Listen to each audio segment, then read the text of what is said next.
그리스도를 믿는 믿음이 하나님께 대한 사랑을 이루고 하나님에 대한 사랑은 반드시 형제들에게 사랑을 불붙이게 해야 하기 때문에 사도는 여기서 기독교 신앙의 주요 항목을 그러한 사랑의 기초로 확증합니다.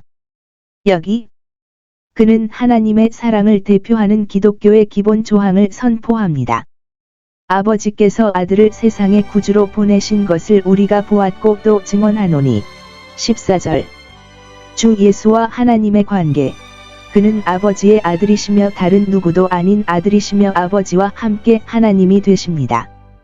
세상의 구주이신 우리에 대한 그분의 관계와 직분. 그분은 자신의 죽음과 모범과 중보와 성령과 우리 구원의 적들에 대항하는 능력으로 우리를 구원하십니다. 그분이 그렇게 되신 근거 대시 그분의 사명으로 아버지는 아들을 보내셨고 아들의 동의와 함께 그분이 여기로 오시기를 작정하시고 원하셨습니다.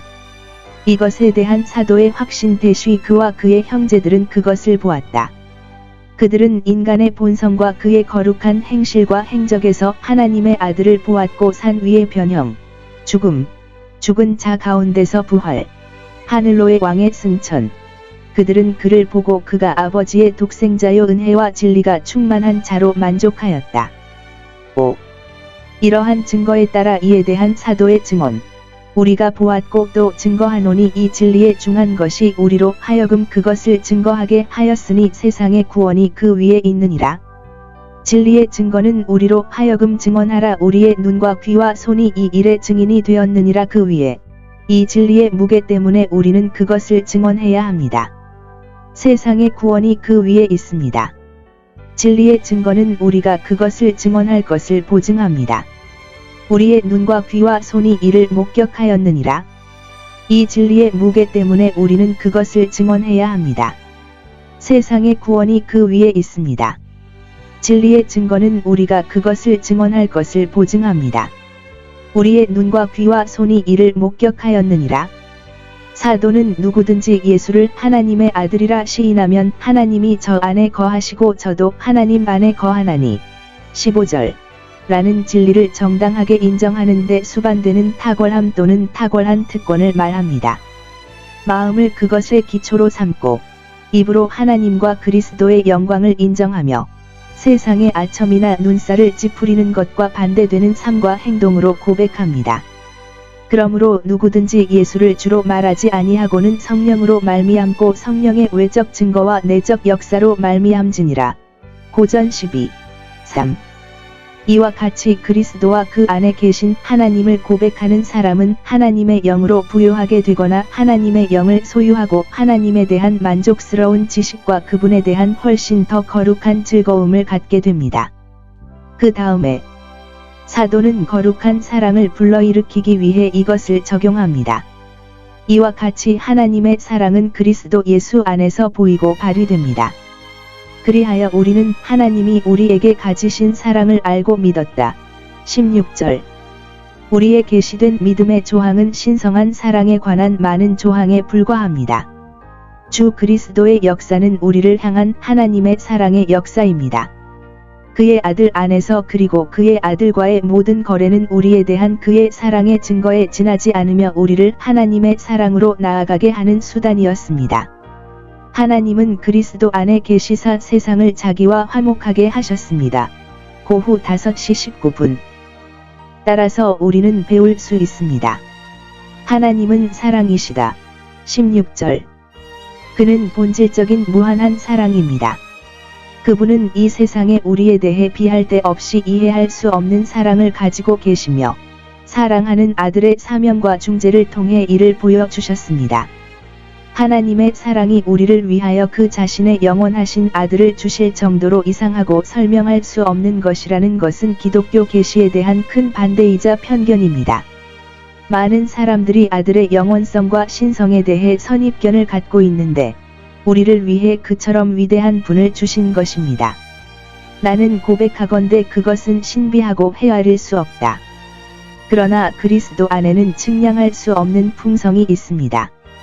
하나님의 사랑의 광대함이 그 계시와 그 믿음에 대한 편견이 된다는 것은 유감스러운 일입니다. 그러나 하나님께서 자신의 완전함의 높이를 보여주시려고 계획하실 때 무엇을 하지 않으시겠습니까? 그가 자신의 능력과 지혜를 어느 정도 보여줄 때 그는 이와 같은 세상을 만듭니다. 자신의 위대함과 영광을 더 나타내시려고 하면 보좌 앞에 있는 섬기는 영들을 위하여 천국을 만드십니다.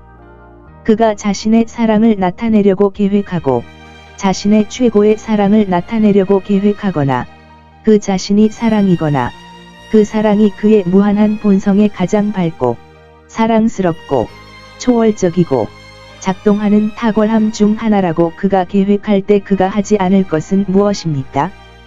그리고 이것을 우리뿐만 아니라 천사의 세계와 위에 있는 정사들과 권세들에게 보여주기 위함입니다.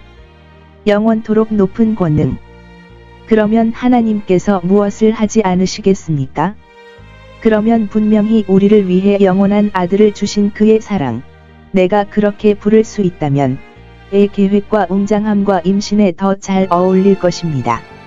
우리의 구호를 위해 의도적으로 아들을 만드는 것보다 우리와 우리를 위해 자연적이고 본질적이며 영원한 아들을 주는 경륜의 시대에 그분은 참으로 우리에게 자신의 사랑을 확증하실 것입니다. 사랑의 하나님이 그의 사랑을 천거하고 천지와 지옥의 관점에서 천거하고 우리에게 천거하고 우리의 최고의 확신에 천거할 때에 그가 행하지 아니하시는 일이 무엇인가? 또한 애정, 사랑 그 자체로, 그리고 마침내 신성한 사랑, 특히 그리스도 안에 있는 하나님의 사랑이 성역을 베푸는 자들의 현재 누림에서 하늘 영광의 기초가 되어야 한다는 것이 나는 오직 분별력 있는 사람들에게만 제시할 것입니다. 나타난다면 어떻게 될까요? 이에 동조하는 영들과 이 세상의 구원과 지옥의 고통에 대하여 이 마지막은 가장 이상하게 보일 것입니다.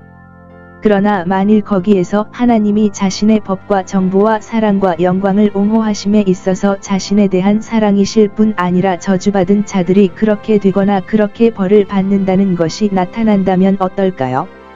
왜냐하면 그들은 이미 나타나고 나타난 하나님의 사랑을 멸시했습니다. 그들이 제한되고 약속된 것에 사랑받기를 거절했기 때문입니다. 하나님의 만족과 기쁨의 대상이 되기에 부적합했기 때문입니까?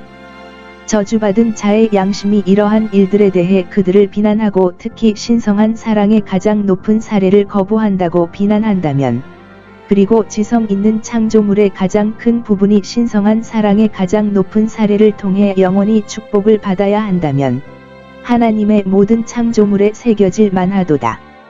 하나님은 사랑이시다. 자신의 법과 정보와 사랑과 영광을 변호하는 데 있어서 그러나 저주받은 자들이 그렇게 되거나 그렇게 벌을 받는 것은 그러므로 사랑 안에 거하는 자는 하나님 안에 거하고 하나님도 그 안에 거하시느니라. 16절. 사랑의 하나님과 사랑하는 영혼 사이에는 큰 교통이 있다. 즉, 하나님과의 서로 다른 관계와 하나님으로부터의 영접과 그에 대한 관심에 따라 하나님의 창조물을 사랑하는 사람입니다. 신성한 사랑 안에 거하는 사람은 하나님께서 그의 마음에 부어주신 사랑을 가지고 있고 그의 영에 하나님의 인상을 주며 그를 거룩하게 하고 인치시는 하나님의 영을 가지고 있으며 하나님의 사랑을 묵상하고 바라보다 맛보는 가운데 살며 머지않아 하느님과 함께 영원히 거하게 될 것입니다.